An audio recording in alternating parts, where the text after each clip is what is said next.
Okay, well, thank you all very much. And again, thank you for attending. I want to remind everybody it's kind of my crusade now. There are a lot of small businesses suffering during this pandemic time, a lot of businesses closing their doors for good, which really makes me sad. So when you get the opportunity, spend your money with a local small business rather than a big box store. I know they will appreciate it. With that, I am delighted to introduce a local entrepreneur, and Kevin Winnik with Light Social Marketing has agreed to be our speaker today. I got a chance to visit with Kevin briefly before the call started, and he's got an interesting story and background, and I'm going to turn it over to him now and let him tell his own story. Thank you, Kevin. Thank you, Steve, and good morning, everybody. It's a pleasure being here. I really wish everybody would have taken a lot longer with their pitches because it looks like there's still a lot of time left. So I will try to make the most of it. My name, again, is Kevin Winnik. My company is Light Social Marketing. Basically, social networking represents a digital reflection of what we humans do. We share and we connect. And that's basically what I've done is I've put together Light to help businesses, big and small, maximize their presence on social media. I get the question all the time because it's fairly new and there are a lot of advertising companies in Lincoln. How long have you been around? Well, we've celebrated our second anniversary, and I have clients that range from physical therapists to restaurants to real estate agents to acupuncturists to orthodontists to now of course I go blank because I'm thinking of other things, but I've been very, very fortunate to be able to start a company. It's not my first company, but it is successful and it's something that I'm passionate about. So when somebody asks, how long have you been doing this? I've actually been doing it for a number of years, more than 10 when I started looking back at it. So to get started, I want to apologize. I work here in the Grand Manse. I'm right above Hertz Donuts. I'm sorry I could not be there to give everybody some yummy Hertz Donuts today. Hopefully this will go well and I can participate later on down the road, and I will be more than happy to provide something for you. But as I begin, people always ask, who are you? What do you do? And for me, it's always been a question where I've always had a bit of a pause because I kind of reflect on what I've done. And I feel like I've done so much that I am that typical Renaissance guy. It's not what I do, it's because I do everything all the time. So I looked back and I went into my drawer and I pulled out my business cards. And I don't know how many here have a bunch of business cards from everything that they've done. Sometimes there's people that just have one job, and that's fantastic. I've been one of those people where I've just been constantly on the go and always wanted to move around. So to give you a quick background of where I come from and what I've done, I was living in Alexandria, Virginia, attended George Mason. When I left school, I didn't know what to do. I was one of those guys who didn't work with anybody, didn't have a job lined up. I got out and I thought the world owed me something, so I was waiting for it. Didn't really take off. So I got a part-time job, which ended up turning into a management job, which ended up being a district manager, which ended up me going to the home office and working and becoming a buyer for this company. It was called Another Universe, and it was a small chain of stores that was located around the Beltway of DC. So we handled everything in pop culture. Back then, the popularity was X-Files. And we did comic books, we did novels, we did apparel, we did everything. But when I joined, because of my background and because of my passion for getting into a job and doing the best I could, I rose through the ranks. And within a year, I was at the home office working as a buyer. And so I didn't know anything about buying. Luckily, I had a mentor there who taught me everything. And when he left, I took over. We had a online business that was already starting, and we had a mail order catalog business, which was booming. I imagine it did so well that a headhunter called me up one day and said, we've got this company on the West Coast who's interested in somebody of your talent. Would you be interested in coming out and talking to them? I was a young kid then. I thought, heck yeah, somebody's going to fly me across country. Why not take advantage of it? Long story short, I joined Tower Records. And for those of you who remember Tower Records, Brooke, you probably won't remember this. This is back when they had vinyl records. Everything wasn't digital. They brought me on to develop their sideline program. And what that was is I was responsible for everything that was not media. So you had your record buyers, your DVD buyers, your book buyers, magazine buyers, but you had to have somebody in charge of purchasing batteries, blank tape, CD wallets, toys, candy, apparel. All of that fell on my shoulders. And as a young buck whose first big job was to work with, at that time, $1 billion company and who was a global company, it floored me. I was in hog heaven. That was 9 years of my life and I loved it. I learned a ton. But one of the things was the owner of the company, Russ Solomon, rest in peace, was not a fan of technology. And as we know today, you got to be on board with some sort of technology or you're going to get left behind. And I vividly remember a meeting with him where I was sitting in his office and his secretary came in and said, Russ, did you get back to Dan? No, I didn't get a phone call. No, he emailed you. I don't use email. I told you that's a fad. Nobody's ever going to use email. This was 1999. I should have had some sort of idea that the train was on the wrong track, but fast forward 9 years, the digital revolution really started. He was adamant in thinking that no one would ever download a single track, a single song. They want to have the experience of buying the album, touch and feel, read the liner notes and all that. Little did he know how the world was going to change. So I decided that I needed to basically move on and not have my lifeline attached to this ship as it went down. So I left and I joined a company called Diamond Comic Distributors. This is a company that was based in Maryland. So I went from Sacramento to now working for a company in Maryland. I did it, fortunately, because of the love of my wife, who is born and raised UNL graduate, came back for a high school reunion, played a round of golf, and when I joined her one time, she came and said, let me show you something. Here's a piece of property. Wouldn't it be great if we built a home here and just worked from here? And at that time, I thought it was great because I was consulting for both Tower and Diamond. I could work from anywhere. I was done with California. So we sold our house. We moved here to Lincoln. And it was just a dream come true. It was fantastic. But again, I was working with a company in Maryland who constantly had that pull on me. And they were constantly asking, you need to move out here. You need to be closer to us, even though I'd fly out every couple of weeks. That wasn't for me. I wanted to do something different. I still had that itch. And as you can see, I love toys. It was a great thing to be around. So there was a company that I came across who was based out of Hong Kong who needed some help with a US presence. So I decided that I was going to pack my bags up, leave Diamond, and start working for this company called Toy2R. Toy2R was an art toy manufacturer based in Hong Kong and sold very few toys in the United States, usually through art galleries and some specialty shops. I convinced him that he needed a US presence and that we could do so much more getting into the world of licensing. So I put together Toy2R USA and created that brand here and did projects like the one for Target. We did special figures for them. We did them for Fox, and we did it for this young man that's over my shoulder. That's Matt Groening, creator of The Simpsons, and we did a line of his figures. It was fantastic. We were on top of the world.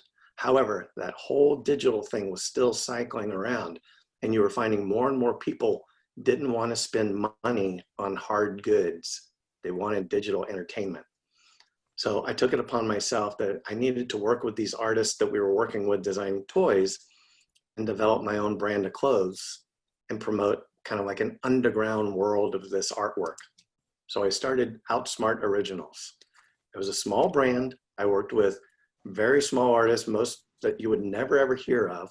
Some were actually located here in Lincoln, but it was a great opportunity. We made a great line of apparel. This particular shirt is being worn by Mark Hamill from Star Wars fame. This is actually a screen grab of him wearing that shirt on one of the last episodes of The Big Bang Theory. So we had a great opportunity to market ourselves and get our products out there and really spread the word.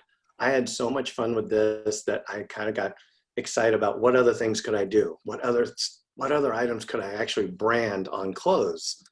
And because I love bacon, I started this business called the Bacon University. Who doesn't like bacon?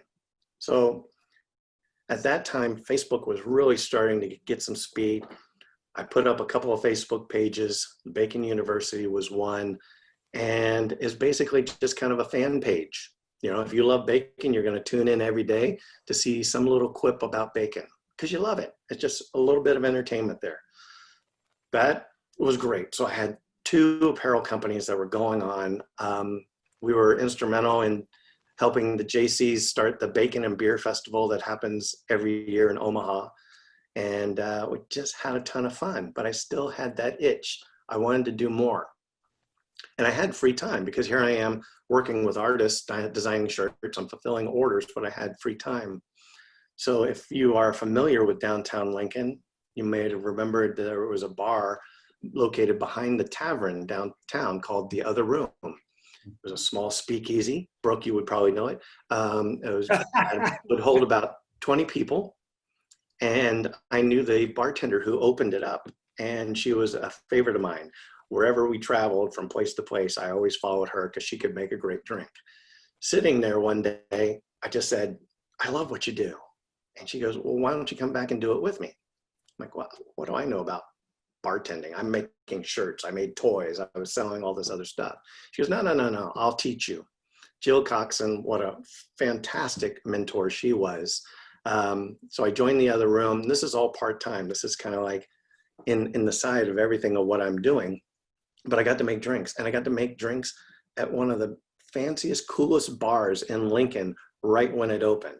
So there were 3 bartenders, and I was one of them, and it was fantastic. It was everything I could imagine. However, I needed to do something different. I needed to get out, and I needed to do something. And it wasn't because I thought so, it was because my wife thought so. She had joined a gym called FARRELL'S Extreme Body Shaping that you might have seen around town. And for 18 months, she would come home after her workouts and she would go, whew, what a workout. It was brutal. They basically killed me. It was so hard. You should go. And at that time, I'm like, no, what do I need to go to a gym for? No. So she continued to basically badger me to join this gym. And I finally said, okay. Unfortunately, I found that I loved the gym. I became an instructor really, really quick, got trained on how to instruct. So it was a mixture of kickboxing and resistance working out. So I can tell you, working at a bar from 4 in the afternoon to 2 a.m. and then getting up and teaching a class at 5 a.m. doesn't last long. You get burned out pretty doggone quick. So I had to make a choice. So I left the bar, but I still had a passion for making cocktails. So I'm working as an instructor, but my wife said, what else do you want to do? Brooke, you would love it, because I also created the company Craft&Pour. Now, granted, I still have Outsmart running, I still have Bacon University running, but I created Craft&Pour. I created it because I knew that there were tons of people out there who wanted to enjoy fancy, delicious, real cocktails, not just a rum and Coke or anything simple like that, but something that you just couldn't get anywhere else. And so I wanted to do this, but I wanted to teach people how to make drinks. I didn't want to be a bartender per se. I wanted to go to someone's house. You would have a gathering of people, and I would teach you how to make 3 cocktails. And I had the confidence, I had the knowledge from everything that I'd been doing that this was going to be successful. I looked online, could not find another company in the States that did anything like this. The closest thing I could find was a business that was in Australia. So I felt I had something unique here. So I launched Craft&Pour. The clothing business kind of was going off to the side. But as I developed this business and started doing parties, office parties, graduations, it was fantastic because I would do parties anywhere from 8 people. I think my largest one to date is 200 people, where I would make a cocktail, show you how to make it, go through all the steps, tell you neat little anecdotes about each cocktail and the spirits that went into them. And then I would give you the tools, and you and your friends would sit there right in front of me, and you'd have to make your own drink and see how close you could come to it.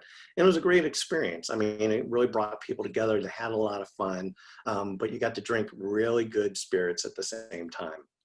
So I was doing that, teaching at the gym, and it was just, I was having fun, but I wasn't super tired until one day the owner of the gym came up to me and said, "Hey, the girl who's running the Pioneers location is getting married and she's moving to Kansas City. Would you do me a favor? Can you just run it until I find somebody to manage it?"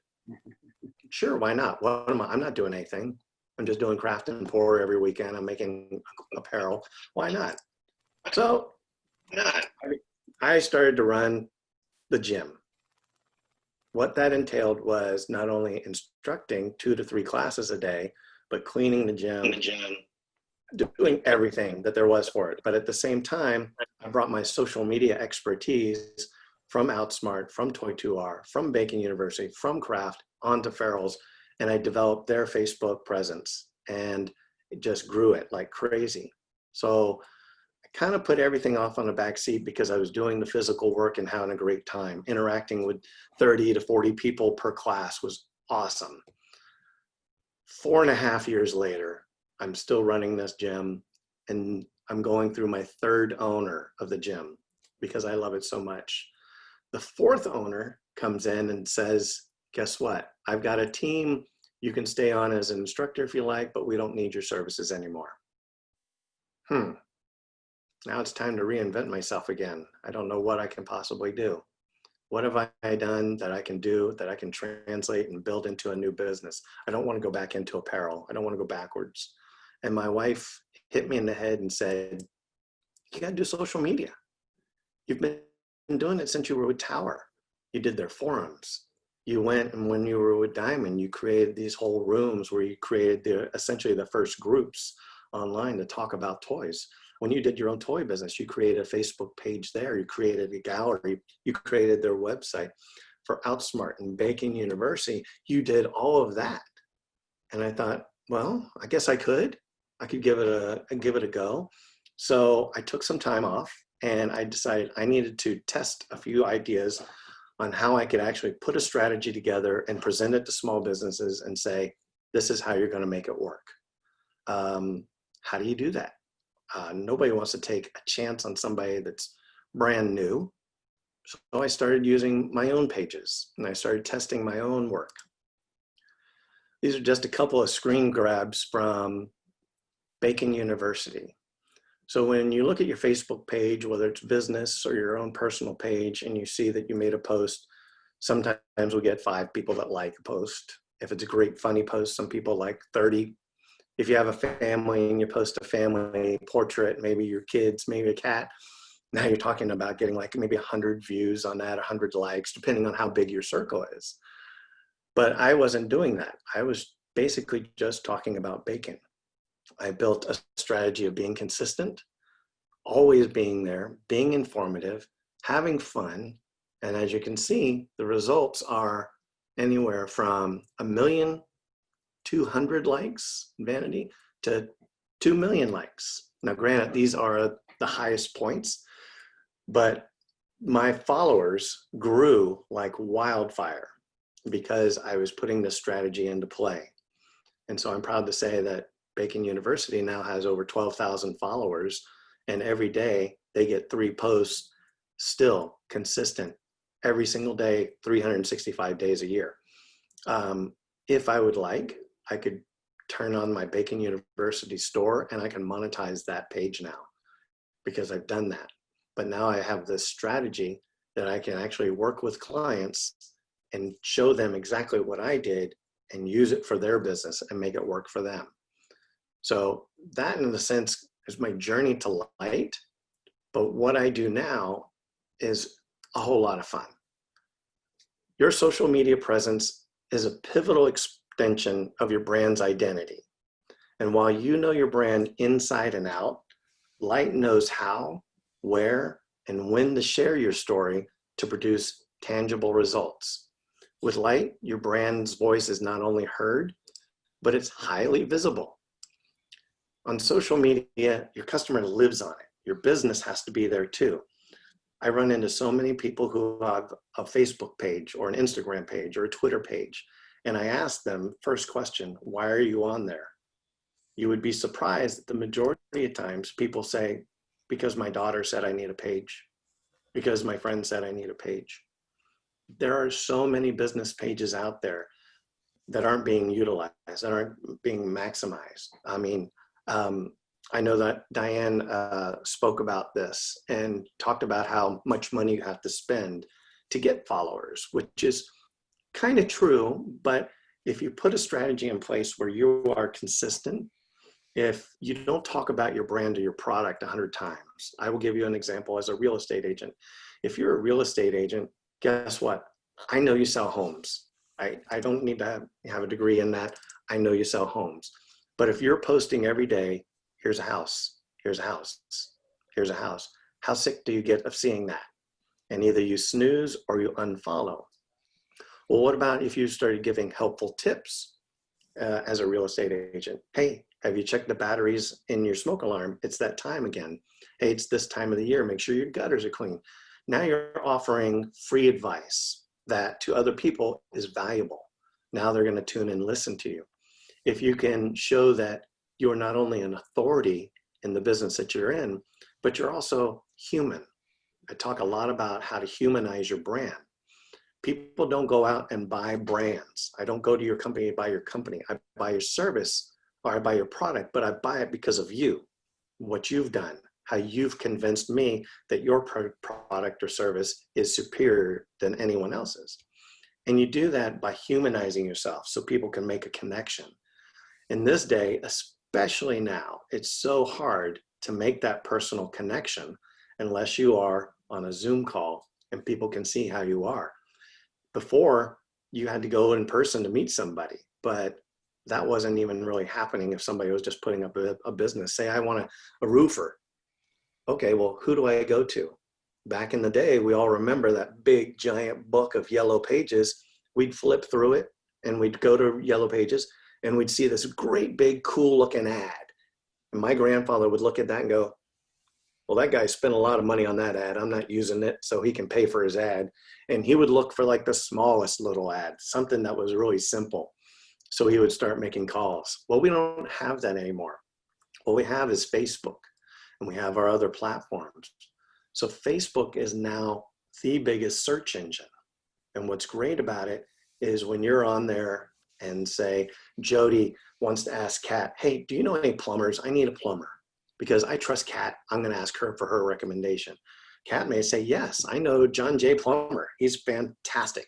He fixed this, and I was really, really pleased. Well, guess what? He's on Facebook. I can look up J Plumbing.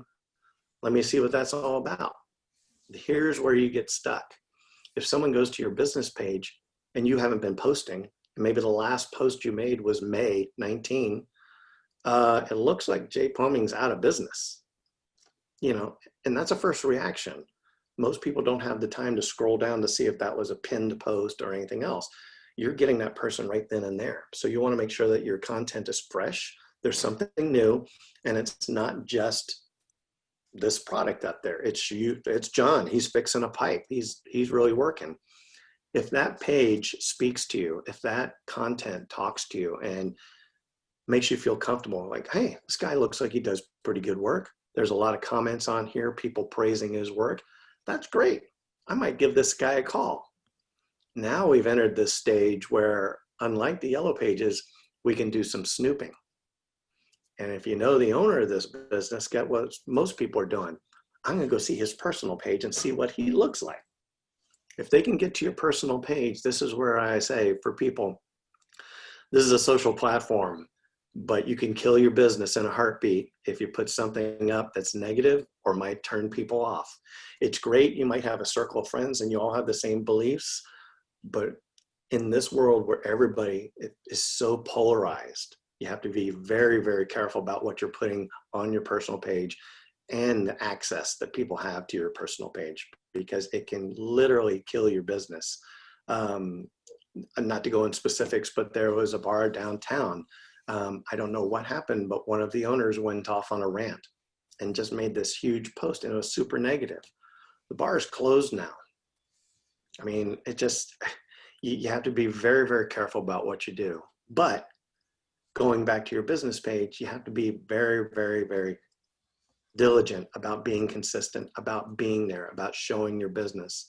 I tell people, you got to look at your images. Take a look. If you have a business page, look at your profile image. If you look at that little tiny circle and you can't see your whole logo, or you can't see the whole picture, and when that picture gets minimized, it's fuzzy, that doesn't tell your customer anything. It basically tells them that you were in a rush to kind of slap something up.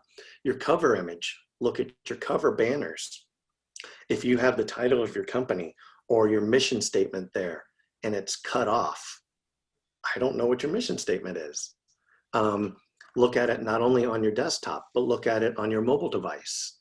You have to optimize these images because everybody is taking everything into account when they look at your business.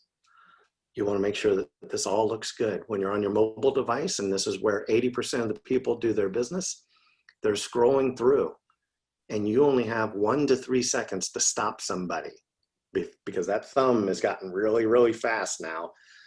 1 to 3 seconds. So you got to make sure you have something that's appealing, that speaks to people, grabs their attention. If not, they're going to scroll right on by. After you've made them stop, you have 3 to 5 seconds to get them to engage with you. So now you've stopped somebody. Maybe John put up an ad or a story, and they're like, okay, well, I know John. I'm going to click on it. I want to hear what he has to say. Great. Now, if John put up a product and said, here's the best aftershave that you can ever buy, maybe I'm not so interested in that. I'm going to scroll by. So you want to make sure that your content is engaging, that it invites people in. And this is basically what I do with businesses. I show them how easy it is. I understand that people have real jobs and it does take a lot of time. But if you are focused and you're diligent and you can plan, you can be smart about it. And I use SMART a lot because, as most of you probably know, SMART is the acronym for your goals. You have to have a specific goal in place. It has to be a goal that's measurable. It has to be a goal that's attainable. It has to be a goal that's reasonable or relevant. And then it's got to be timely. You've got to set these goals. I've had clients where they say, I want 10,000 new followers tomorrow. Unrealistic, completely off base on time. So when you think about these things, make sure that they all kind of fit into this box, because if they do, it's going to make your page more successful. It's going to make your presence more inviting. And that's how you continue to keep going on with technology and move forward. So I feel like I've been rambling for a long time. And if anybody has any questions, or if they have comments, or if anybody wants to say, you're dead wrong, feel free. Brooke, if you want to share, what you're drinking now, that'd be great. But I open the floor for anybody who might have a question, suggestion, opinion.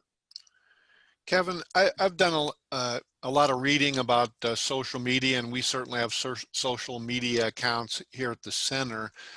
How important, I got 2 questions. How important is it to develop a consistent voice or personality for your social media channels?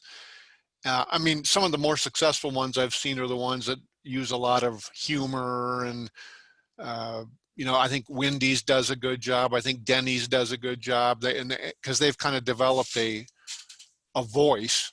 Right. And then the other thing, the second part of that question is, how important is it to go live once in a while? All right, well, good. Your brand voice is very important. But if you're talking about a brand as if I'm a small business and I have a small brick and mortar shop here, and I only focus on local business, your brand's voice has to be a mixture of being informative, being authoritative, and humor. All of that with a little slight mix of being fallible creates that humanistic voice and creates a sense of trust for customers. When you are a brand the size of Wendy's, Taco Bell, you can do anything because they've been advertising for years, but because of their advertisement, because of their background, everybody's kind of used to it being kind of funny, kind of humorous. And their brand voice can stay like that because it's entertainment for us. For a smaller business, you can be entertaining and it's wise to be entertaining, but at the same time, while you're entertaining, make sure you're informing. Because if you're just entertaining, that's not going to bring any business your way. They're just going to go, oh, that Kevin, he was such a wit. It's not Kevin knew what he was talking about. He's got a good sense of humor and that's it. Going live, very important. I mean, what can make you more human than going live, especially with some people that I've seen where they have the shaky video.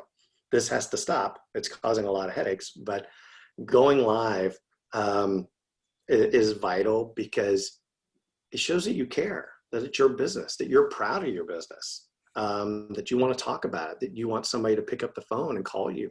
They might have an issue or a problem, and that just makes it more inviting. Going live with another business to help support your business. If I'm a real estate agent, I want the guy who's doing the wiring right next to me because we're going to talk a few safety issues. The important part about that is if you're going to go live, there's two schools of thought.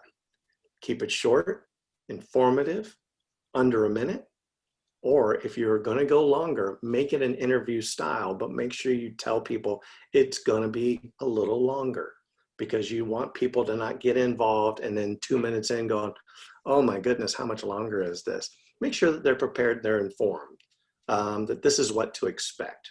Don't just go live and just go, here it is, and now 20 minutes later. I mean, you have nobody watching. And an important part of this is when you see that little number that's in the side of your video where it says views, don't take that to heart. Don't take it positive, don't take it negative. What a view means is if I'm on my phone and I'm scrolling through and there's your video and I continue to scroll, I just viewed it. I didn't watch it, but that's Facebook counts that as a view.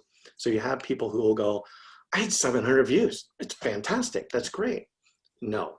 If it's on YouTube and you have 700 views, that's realistic. Someone has actually clicked on that video and watched it. But if you're doing just something posted on your Facebook page, the views are counted basically as a scroll that it was out of the corner of my eye. And so again, look at what you're doing. Vanities, meaning likes, loves, anger, sad, all of those count towards building your engagement for your page. But what really builds your page up is engagement. So if you make a post and someone hits like, you might want to comment in the comment section and say, thanks, Gary. I appreciate you liking that. You know, haven't seen you in a while. Look forward to talking with you. Maybe that'll inspire Gary to talk back.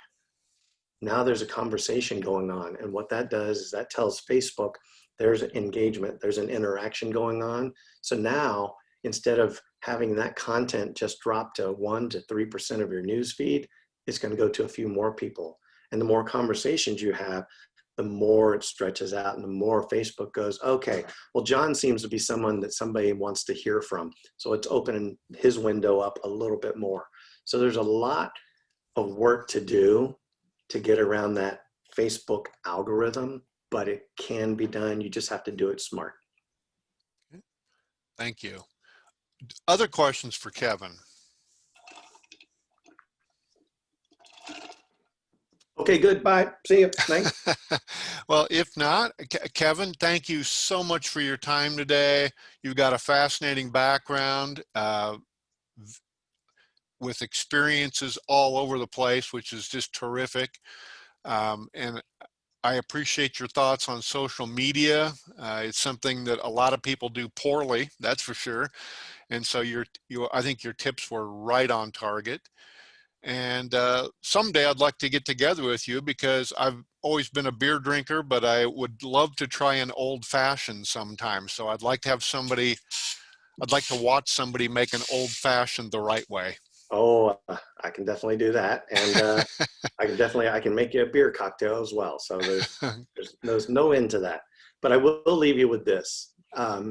If you do have a business page, and this is strictly your business page, and yes, Manhattans are my favorite. Every now and then, it doesn't have to be sappy, but make a content that resonates with people, that's a message of hope. No matter what your belief is, no matter what direction you lean, give people hope.